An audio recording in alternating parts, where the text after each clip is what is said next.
Welcome to 0 to 60. Matt McChesney. I am the owner and operator of 6-0 Football Academy and 6-0 Equipment. Played at the University of Colorado from 2004. 6 years in the National Football League on both sides of the football. That was his dream to play for Colorado. McChesney grew up in Colorado, always wanted to be a Buffalo, has had a great career. I'm Matt McChesney. This is 0 to 60. That is Coach Prime. We're at the University of Colorado. Brother, thank you so much.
Happy Monday, everybody. Welcome to 0 to 60. I'm your host, Matt McChesney. We have a lot to talk about here today on the show. We're going to get this done quick because I got shit to do. Bailey, let's get this over with on the ones and twos and roll, Bo. Happy Monday, folks. If you're watching, getting in the building, hit that like button. We got a lot to talk about here. Let's get right into it without further ado. Matt, Shedeur Sanders played in the second half of the Browns' final preseason game against the Rams. And I'm just going to say, in fairness, he struggled. Let's just say that. He came out afterwards on Twitter saying, thanks everyone for the love and support. There's a lot to learn from this preseason, but I'm really thankful for the opportunity to be out there day by day, rep by rep. I'll keep learning and getting better. Matt, I thought in his final appearance in the Browns' final preseason game, we saw some of the old habits we saw from Colorado, him rolling back, him kind of feeling anxiety in the pocket, not really stepping up, him getting anxious and drifting. What are your biggest takeaways from Shedeur's performance in the little time we saw of him in the Browns' final preseason game?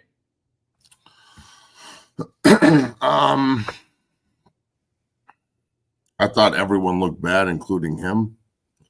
I've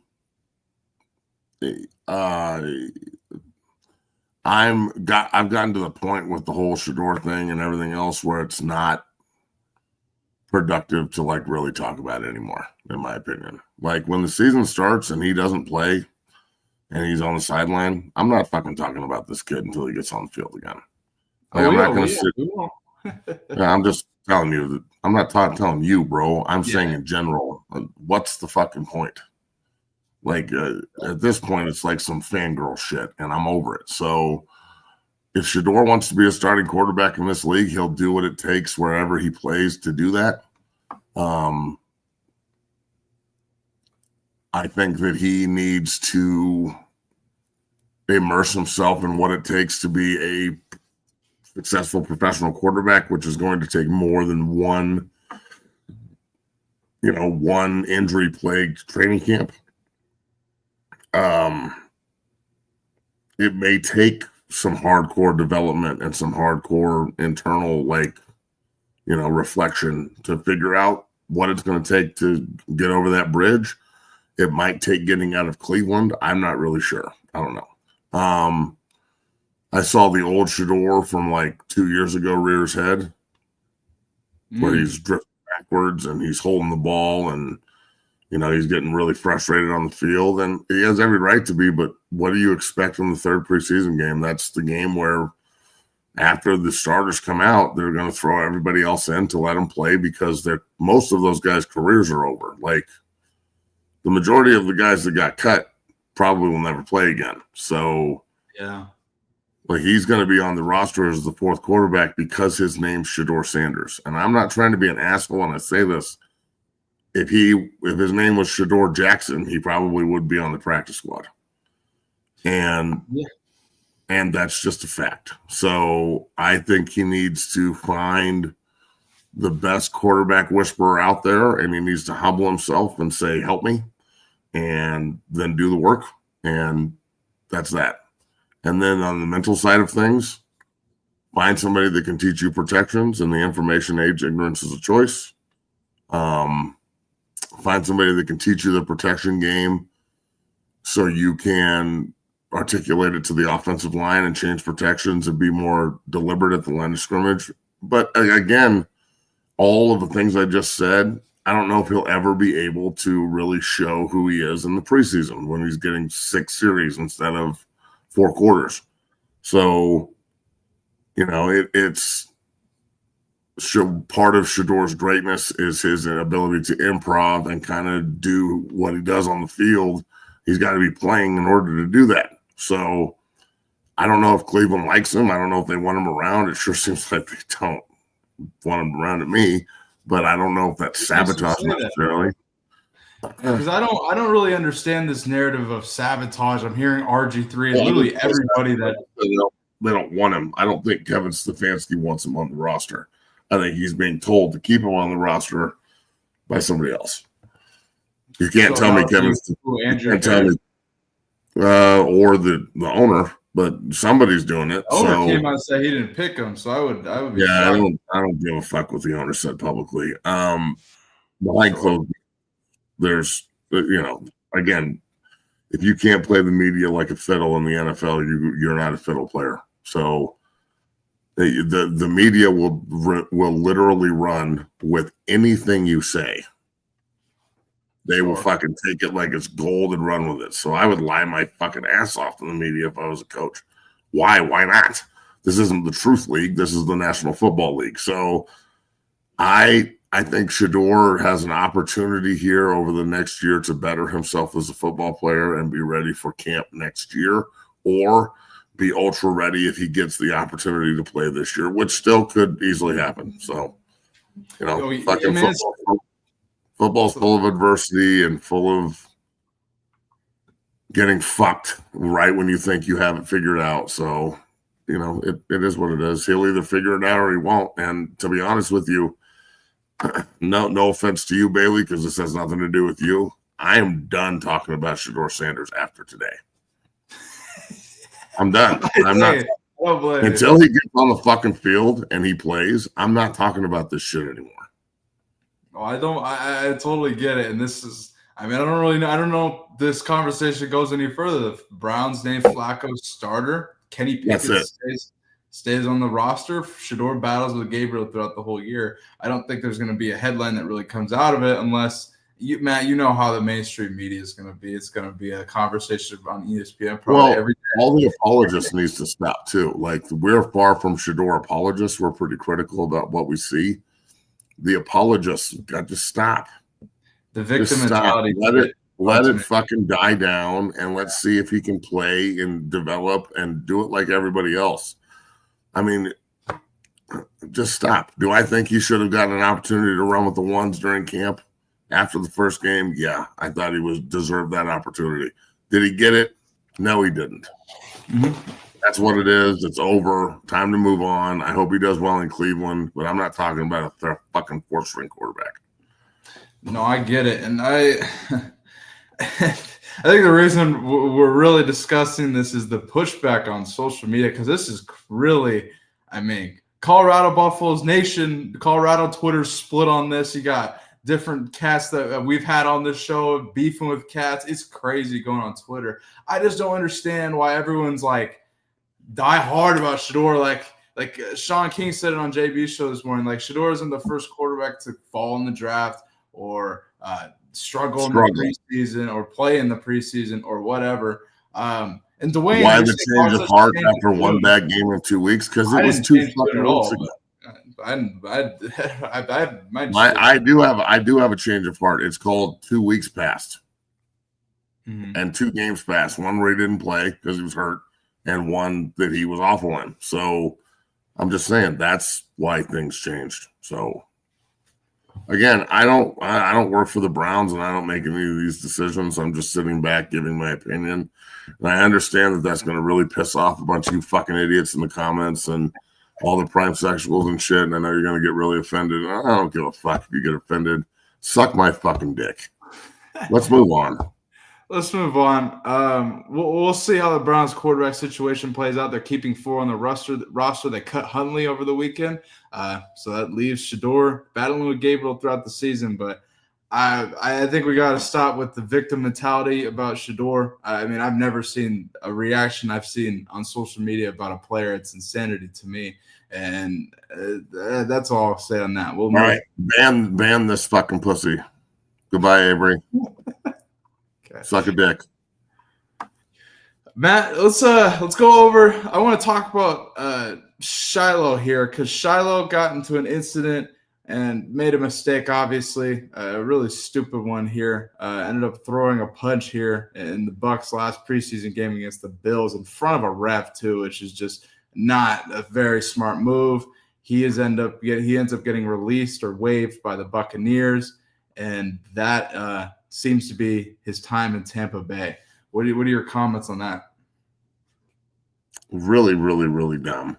Mm-hmm. Just fucking moronic. Yeah. I don't have anything else to say about it. Like, again, this is a 4-string safety we're talking about. So this is the last time we talk about Shiloh Sanders, too. Like, maybe ever. He may never play again. So you don't throw punches in games, and damn sure don't do it right in front of the fucking ref. And you damn sure don't do it when your name is Shiloh. So, it was his fault. Everyone's saying that's not his fault. What the fuck? He's getting drove blocked, bro. That's the tight end's job, to block you. Yeah. You got blocked 12 fucking yards down the field, and you got offended because he was blocking you too hard. Watch the tape. Exactly. Watch the entire thing, not just the fucking punch. Go to the blocked. Just keep going. Blocked, keep blocking, punch. All right. Exactly. You're a fucking punk. You don't like getting beat. Period. And I'm sorry, but he's the epitome of fucking, hype over substance. That's Shiloh. Why, all the hype around him? Because his last name is Sanders. So I understand people being up in an uproar about Shedeur to a point. I don't understand anybody who can defend this shit. So the sympathy is insanity. Like, I've been one who's been advocating for Shiloh all offseason. Matt, you know it. I've been talking about this on my show, how I thought it was a good fit for him in Tampa Bay. But at the same time, this is some stupid shit right here. So I don't understand the defense of it. And everyone's saying, oh, he was baited or the other player's blocking him. So fucking what? This is my God. They're never going to punish that cat. They're going to punish. It's not the fucking WWE either, you bunch of morons. You can't throw punches. Again, and people are getting super pissed off about a free agent player who's not in the team's plans, who can't play the position. Bro, if he struggled in the Big 12 at safety, he's going to struggle immensely in the National Football League at safety. I already watched the other angle. It don't matter. God damn, you guys missed the fucking point. You threw a punch. It doesn't fucking matter. Is this motherfucker serious right now? Oh, all right, erase this piece of shit too, dog. If this is the way you guys are going to come at me, the fucking show is over. I didn't even say anything about my kid, you gutless piece of fucking shit. Well, Ricardo, I hope I see you in the streets, motherfucker, because I'll break your fucking neck, bitch-ass, cocksucking fucking pussy. One of you motherfuckers want to start talking, we're done. Keep it to football or we're out. You fucking pieces of shit. I didn't say one fucking word. You bring up my kid again, I will track you down and fuck you up. Seriously. Well, peace out, Ricardo. Matt, let's go to college football from the weekend here. I don't know if you had some of you people fucking sleep at night, you pieces of shit. Yeah, seriously. Let's go to the K-State. Laugh it up, motherfucker. Get him out too. Who? Any of them. All of them. Laugh anybody that's got something negative to say. Get him the fuck out. Let's go to K-State versus Iowa State. They played Farmageddon in Dublin, Ireland, and I thought it was all of you telling me to calm down. extremely sloppy game, to say the least. I was really excited for this game. First college football game, really, of the weekend. And I thought it was an extremely sloppy game on all fronts, of rainy, kind of muddy, it was just, why are they playing this game in Dublin, first off, man? I'll get your take on that, and then we can kind of dive into it. Why would they do this? I thought the game in Dublin was a bad idea, and it looked like it. It was super fucking sloppy.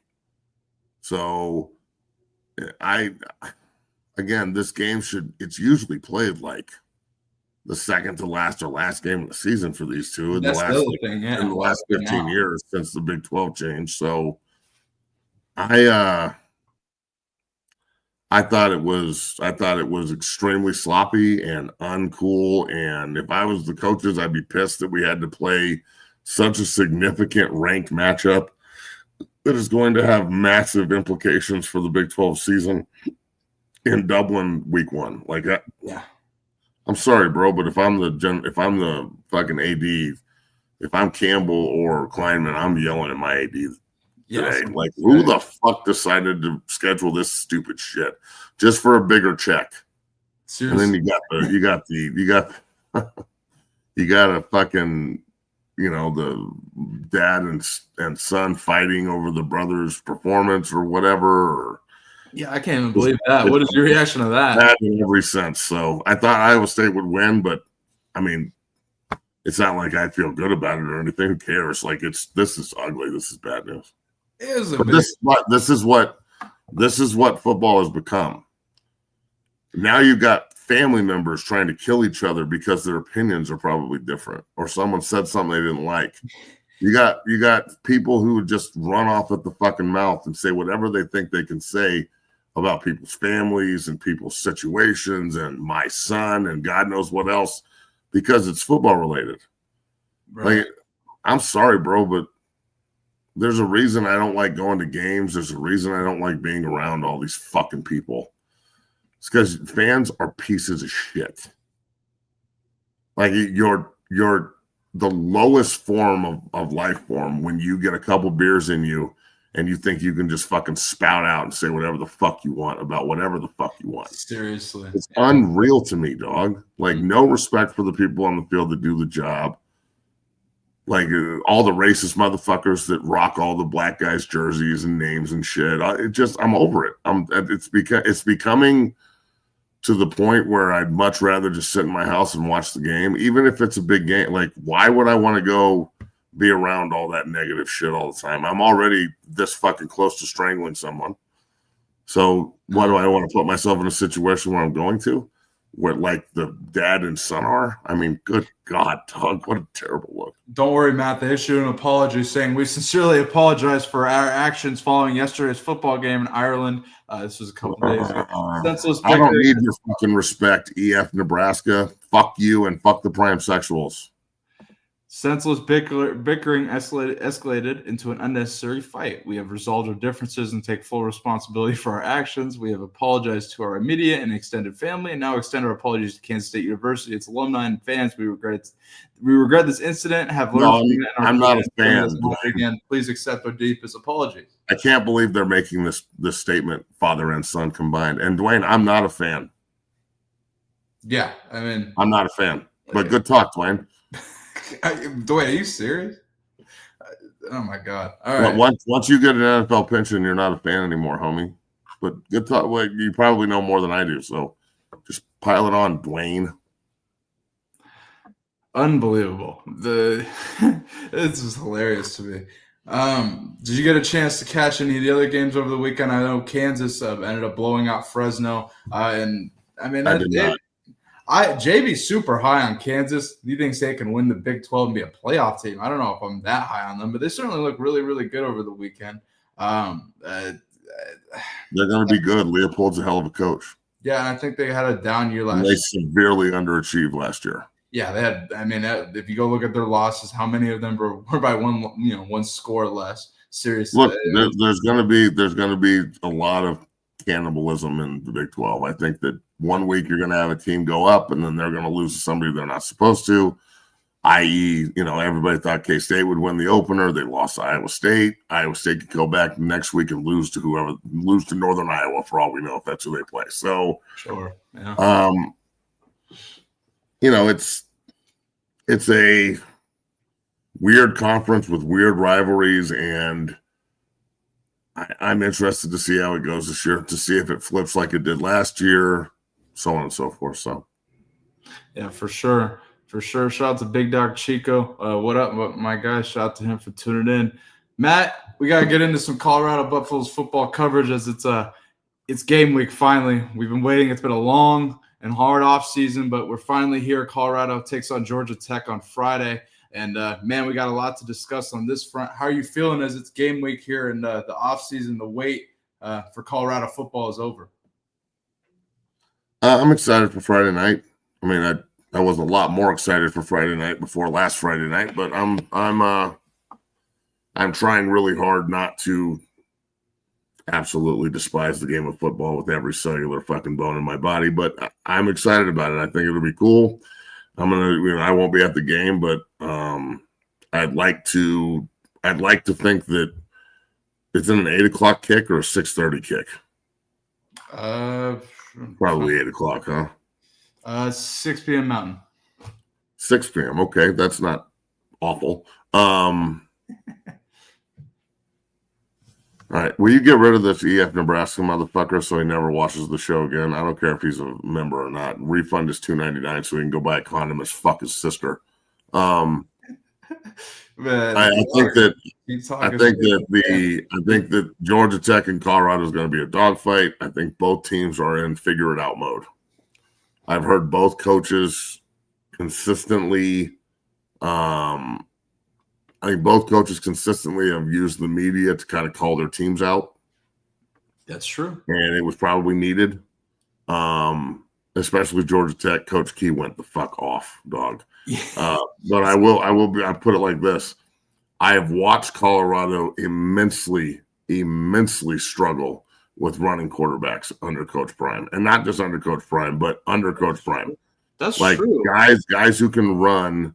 We have a hard time holding the pocket. North Dakota State's quarterback went off, had a long touchdown, almost 100 yards rushing. Avery Johnson was a massive pain in the ass when we played him. Robinson, Baylor. Yeah, the Robinson kid from Baylor ate us up running the football out of the pocket. Now, do we have the defensive personnel to stop that? I'd like to think so. I think our defensive line is pretty good, and we can rotate guys in. Yeah, I agree. But if we can't cover a wheel route, because the wheel routes murder us. If we can't cover a wheel route. The wheel routes are like, if you want to get a first down on CU, just want to run a fucking wheel route. If we can't cover the wheel or we can't hold the pocket and just squeeze the pocket, rally, and tackle. And I'm not saying that every single time it's going to work. Good quarterbacks are going to get out of the pocket, and they're going to get first downs. That said, I'm very, very, very concerned about Hayes King running. Yeah, and I'm not talking about he can run, Matt. We saw him last. Hell of an athlete. But at the same time, Georgia Tech should be extremely concerned about Salter running because he's probably way faster and a better runner than Hayes King. So I would not be surprised if this is a back and forth shootout. I also wouldn't be surprised if it's a fucking grinder punt fest trying to figure it out 21-17. So I'll tell you this. I don't think there's any way that we just annihilate them. Right. I just don't see that. Now, that said, could they come to Boulder and shit all over themselves? Yeah, they could. I don't see it. I think that the team has a lot of backbone and spine. And what I watched last year, it's not like that's going to go away with an offseason of work, especially with their quarterback coming back. So I would imagine that if I'm on FanDuel betting this game, I'm going to take the bus because we're home underdogs. I mean, Bailey loves home dogs. Yeah, we've talked about this extensively.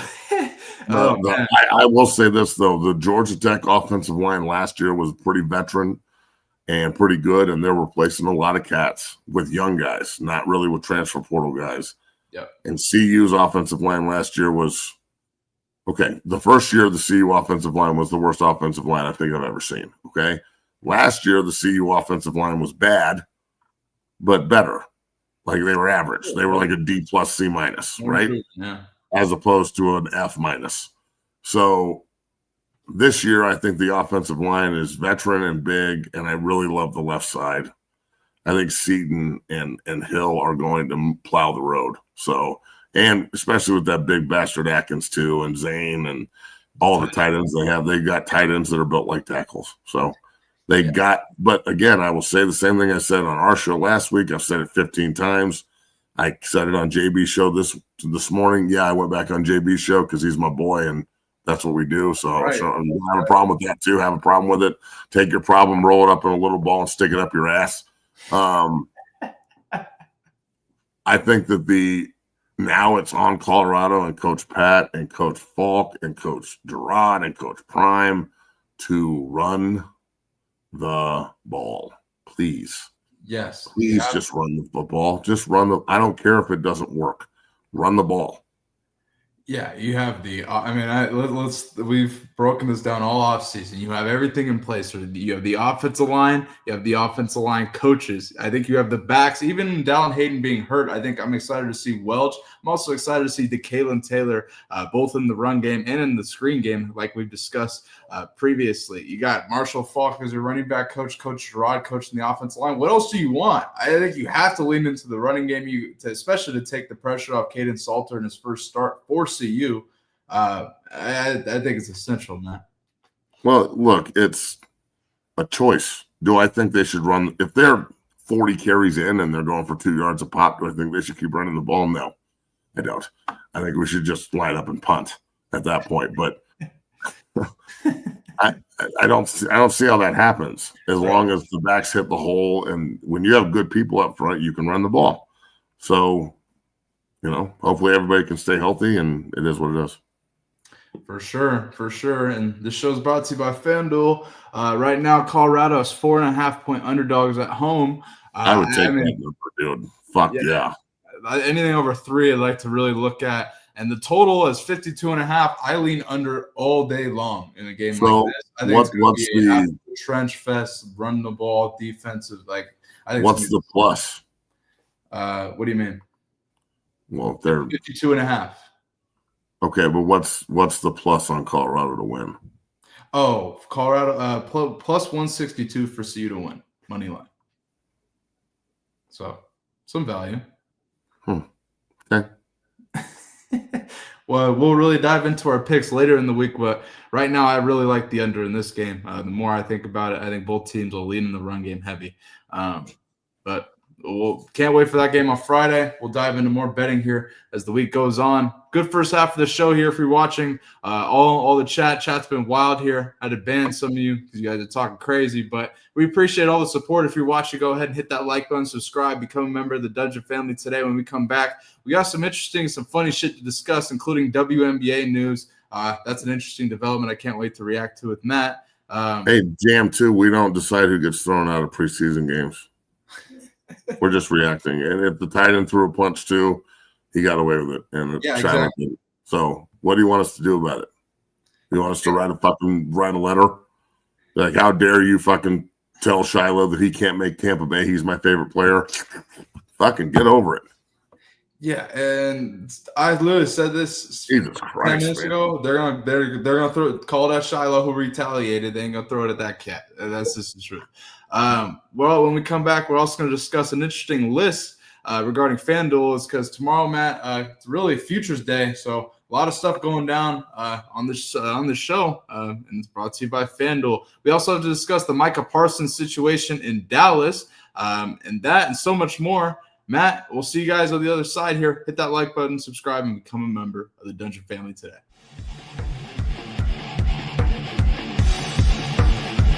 Whether it's offensive linemen as they work combos and double teams and also pass, pro, and punch, I think the unique physicality of this is outstanding. So much so that you can use it for your shield on punt team or as you rush in the shield. There's so many different ways that we're using it. We get better a little bit every single day, and I just wanted to say thank you because I hadn't ever thought of this, and when I saw it, it made total sense, and we're doing a great job with it. So thank you, man. Go Big Red.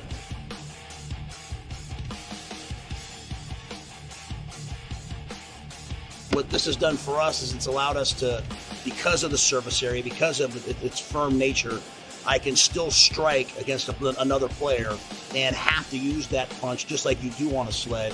At the same time, have to time my punch because it could move. I can teach defensive linemen how to handle double teams because they can feel pressure.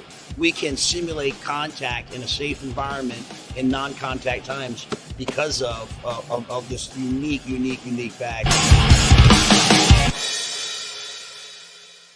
Welcome down here to the Lab 60 Football Academy, 60 Strength and Fitness. I am your owner and operator, Matt McChesney. I just wanted to let everybody know that 60 is now on Cameo. You can go on Cameo and request any tips for training, any offensive line, defensive line tips, recruiting tips.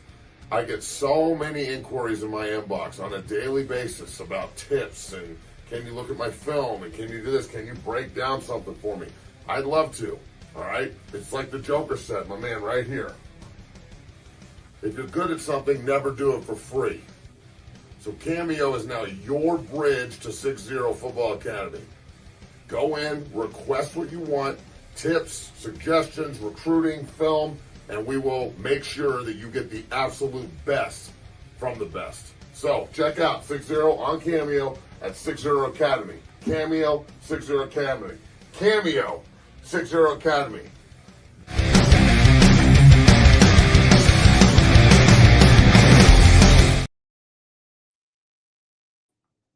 And we're back. If you're watching, go ahead and hit that like button, subscribe, become a member.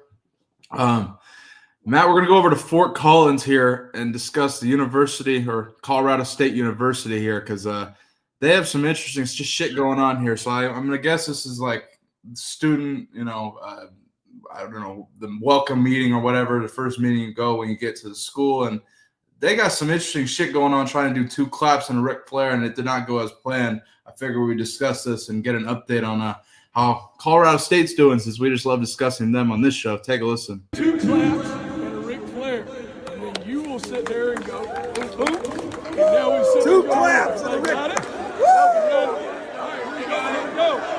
Give it 2 claps and a Ric Flair. Took a second, Matt. How you feeling about your favorites over in Fort Collins there? Well, what was that? The team? No, that was a student body, I believe.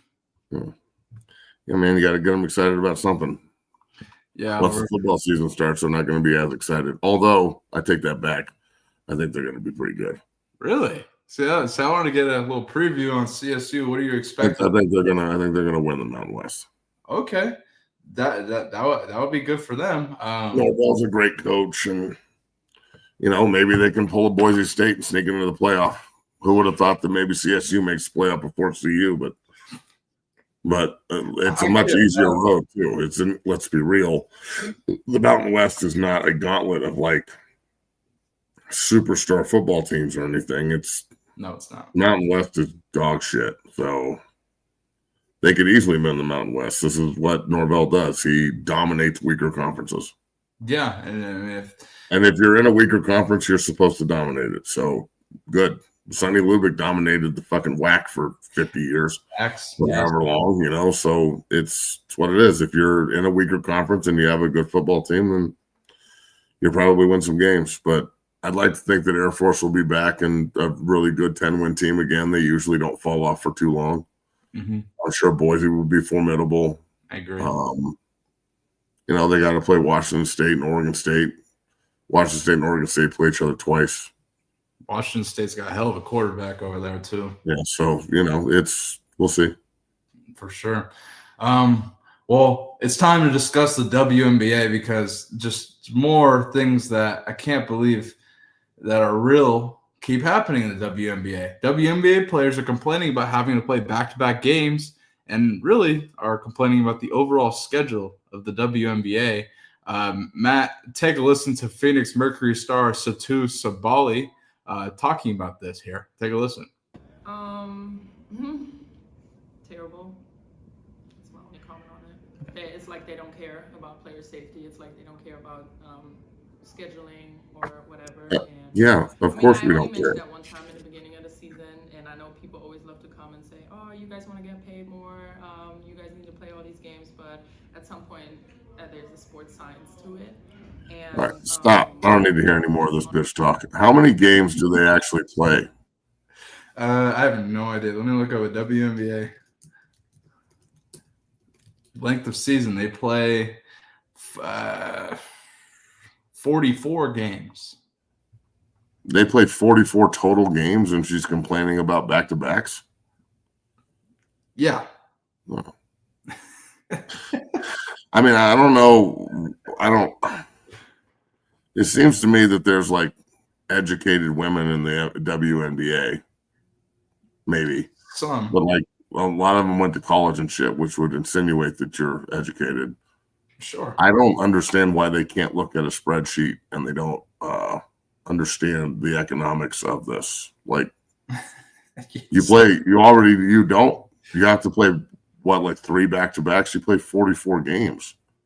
The men play 82 plus like a 2-month playoff potentially.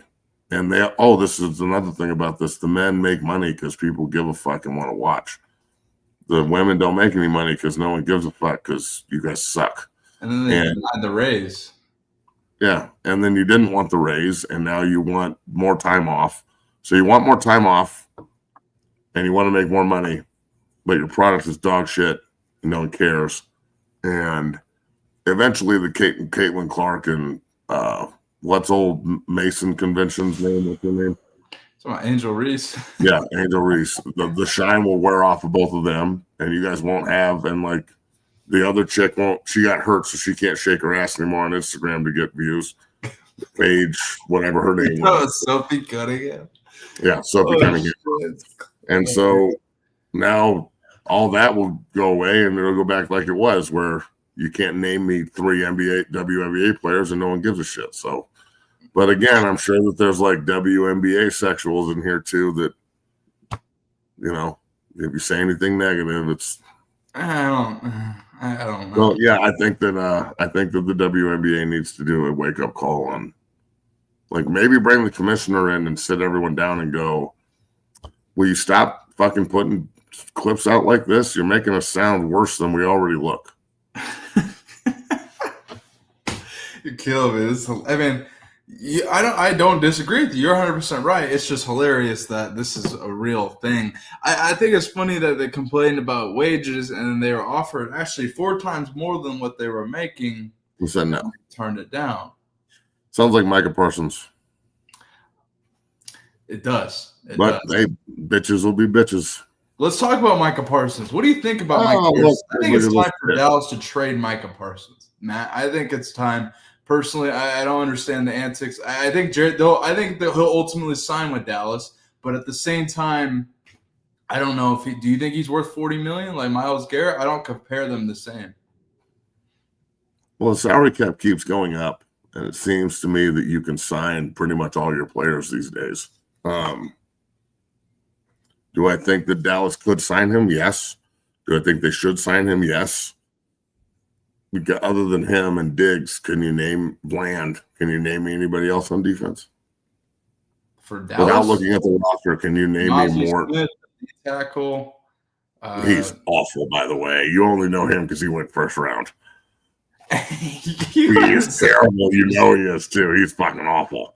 All I'm saying is they need all the help they can get. They've got a ton of money wrapped up in like 7 or 8 guys. And then the rest of their team are just dudes. So that seems very unsustainable to me. And I don't think you can really move forward like that. So I would Herschel Walker, Micah Parsons. I would trade him to whoever wants him for the most available compensation humanly possible and let them fucking sign him. Mm-hmm. That's what I would do. So, and I don't know who that is, but one of these Dallas is not a real Super Bowl contender. Anybody who thinks they are is a Dallas Cowboy fan, and just watch the documentary and you're living in the fucking past. Okay, they're not making the playoffs. They're finishing 4th in the NFC East, and that means the Giants are finishing over them, and they are a dumpster fire. That's right, Russell Wilson. That's right. Yeah. If I'm the Chiefs, If I'm the Chargers, not the Broncos don't need him. I think Nick Bonito is equally as good and plays the run just as well. And Wait, you changed your mind on that? You don't want Parks? Yeah, you don't want... after watching the way that Parsons has attacked training camp and the way Bonito has, I'll take Bonito. Fair answer. If I'm the Niners, if I'm the fucking Seahawks, if I'm the Rams, if I'm the Eagles have tons of fucking cap space. They got nothing but draft picks and fucking they could compensate Dallas out the ass for Micah Parsons. But the question is, why? So you can absorb this headache, and then he can go give up program and franchise secrets on his podcast and shit. And I'm sorry, but it seems to me like Micah Parsons is like a podcaster that can pass rush and not a pass rusher that podcasts. So do you think they'll trade him? Yes or no? Like if you had to say now, they need to trade him. I think they will. Yes. I have a team that I think might be if I had to predict Miami, I think they send him to Miami out of the conference over with Tyreek Hill, Mike McDaniel. He's disgruntled in Dallas. He's going to hate Miami. He may. I mean, they're that team. Who knows? I don't know. It ain't really his choice at that point, right? They're terrible. No, it's not. And that's the thing. If Jerry wants to just stick it to him, then just be you want to fuck with me and you want to turn down 214. Let me ask you something, Bailey, and all the experts in the chat. If someone offered you $214 million to do anything, it'd be hard for me to say no. Facts. It'd be really hard. I'd probably say no to a bunch of shit, but it would be hard. Mm-hmm. I would have to think about it a little bit. You feel me? Sure. There's pretty much nothing you could say to me and be like, do this for $214 million. And I'd be like, 14 million, yeah. I might have to think about this a little bit. So, and all they want him to do is play football and not act like a little sniveling bitch. And I know Jerry Jones is hard to deal with. And I understand that he's the general manager and he's going to negotiate the way he wants to negotiate. But you know what, bro? When you own the Cowboys and you don't play for the Cowboys, you get to do certain things that owners get to do instead of players. So, Micah, own the Cowboys, and then you can pay yourself whatever you want and do whatever you want and play wherever you want. But until you own the team, maybe you should, shut the fuck up and just go do your job, bro. This is a bad look. And the other thing, he's not this, generational talent. He's good. But he's not Garrett. Let's be real. He's not transforming. Well, even Myles Garrett at least is won some playoff games in Cleveland and helped them at least. I know Cleveland is a dumpster fire, and I didn't like when Garrett said he wanted out and then re-signed for whatever. I thought that was just tell me you want more money. But again, Myles Garrett could be another one of these guys that just from a stats perspective did a ton of shit but didn't win anything. Pull a Derek Thomas where you're just out there sacking motherfuckers every week. And no doubt you're one of the best players in NFL history, but you didn't help your team win anything. And that hurts me to say because I loved Derek Thomas when I was a kid. Myles Garrett's that same kind of guy. But Myles Garrett he's a head case, but in the right way. Myles Garrett's the type of head case that's going to swing a helmet at the other quarterback. Yeah. He's not the kind of guy that's going to pout and mope on the sideline and turn it into all about him. He did his bickering in the offseason, not in training camp. I don't know. That's why I hope a guy like Max Crosby gets a ring one of these days because I think he's a real one. You know what I'm saying? So maybe Micah Parsons needs to go somewhere where there's another guy on the other side that's equally as good or better. So maybe he can't get away with this kind of shit because no one on Dallas's team is going to check Micah Parsons. Let's think here, Matt. And I don't know. When did Micah Parsons start doing, I don't get this, the laying on the team. He know what he's doing with this shit, man. The people defending Micah is crazy, but I mean, DeMarcus Lawrence ain't there no more. He's up in Seattle, so that could be something. I don't know, but They better figure it out.